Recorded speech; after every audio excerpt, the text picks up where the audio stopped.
dans le prochain épisode de Un si grand soleil. Tandis que Marc cherche à convaincre Elisabeth d'embaucher Léonore, Robin est tiré d'affaire.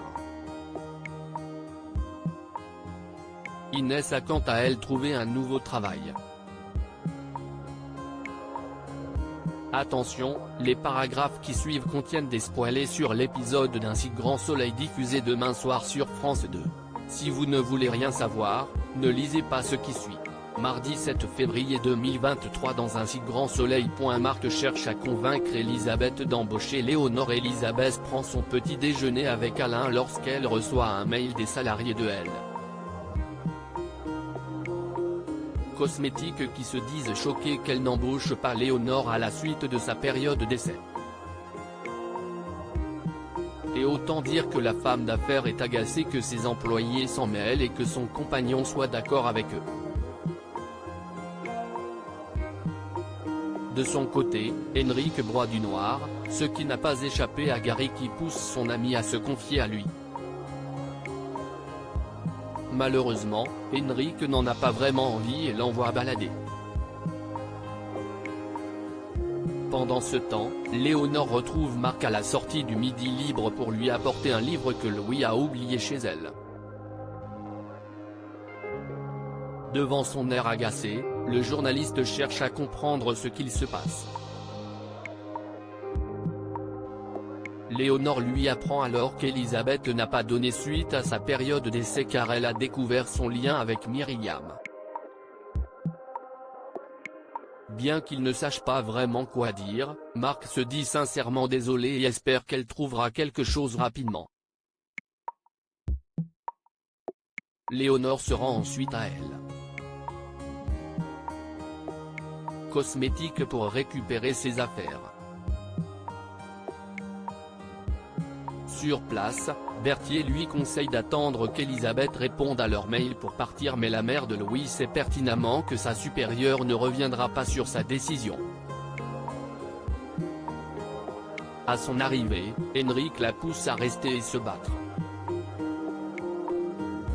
Toutefois, elle n'a pas la force de mener cette bataille. Après les avoir remerciés tous les deux pour leur soutien, Léonore récupère son carton et s'en va. Plus tard, Elisabeth rencontre Henrik pour discuter du mail qu'elle a reçu. Même si elle a pris note des sentiments de ses employés quant à son refus d'engager Léonore, elle lui signale qu'elle n'a pas à se justifier. Malgré tout, selon Henrik, ce licenciement irrationnel inquiète les employés qui se demandent qui sera le prochain sur la liste.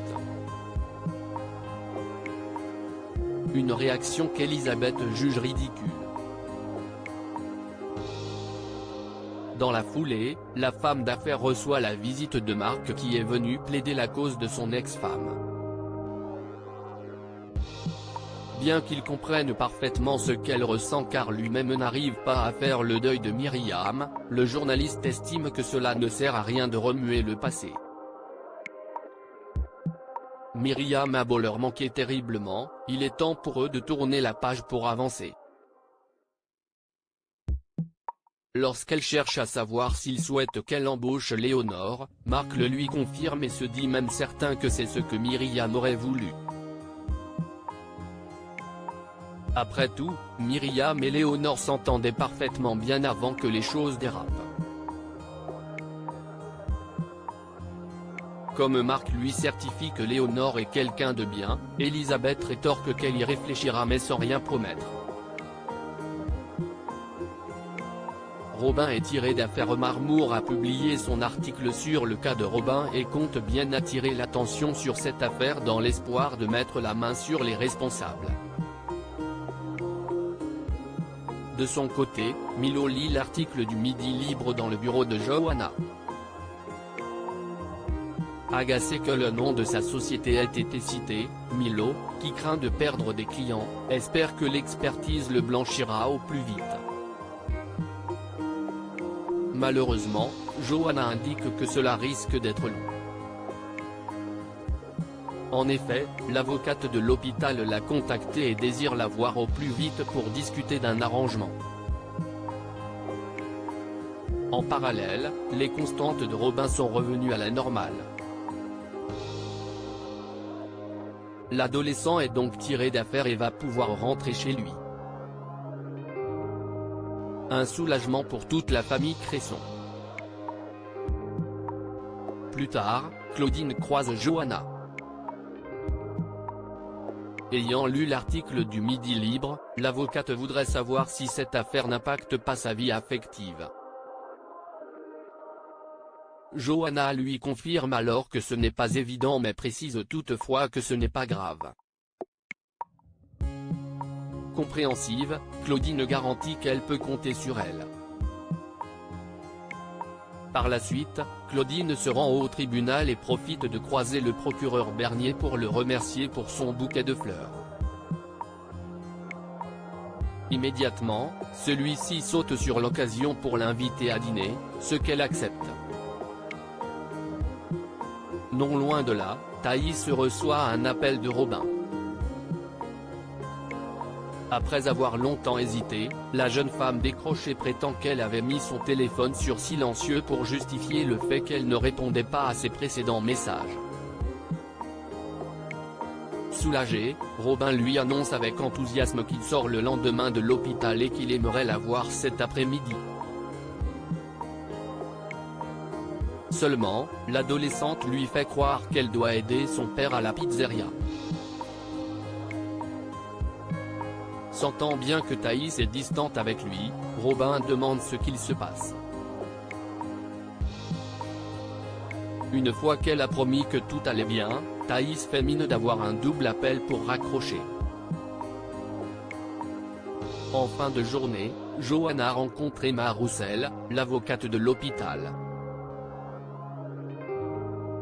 Selon les premières constatations des experts de l'assurance, la contamination viendrait d'un défaut de conception de la climatisation, ce qui engagerait la responsabilité de l'entreprise de Milo. Si les conclusions ne sont pas encore définitives, Emma souhaite cependant prendre les devants afin de savoir si un accord entre les parties est envisageable. Ainsi, la direction de l'hôpital serait prête à abandonner les poursuites si Milo acceptait d'indemniser les victimes et de réaliser à ses frais la réfection totale de la climatisation. Milo éviterait donc un procès et l'hôpital y trouverait son compte dans la mesure où les travaux pourraient être effectués rapidement. Même si un tel accord semble encore prématuré, Johanna promet toutefois d'en parler à son client. Emma lui conseille alors de ne pas trop tarder car la réputation de l'hôpital est également en jeu. Et de préciser que ses clients ne laisseront pas cette porte ouverte très longtemps. Inès a trouvé un nouveau travail. Bien qu'elle se plaise au camping, Inès n'a malheureusement pas beaucoup de travail à cette période de l'année. C'est pourquoi, elle s'est dégotée un nouveau boulot dans un bar du centre-ville où elle travaillera 20 heures par semaine. Inquiet, Gary cherche à en savoir plus sur cet établissement. La jeune femme lui apprend donc qu'il s'agit du 101, le bar de Charles et Dylan qui a été vendu à un nouveau propriétaire.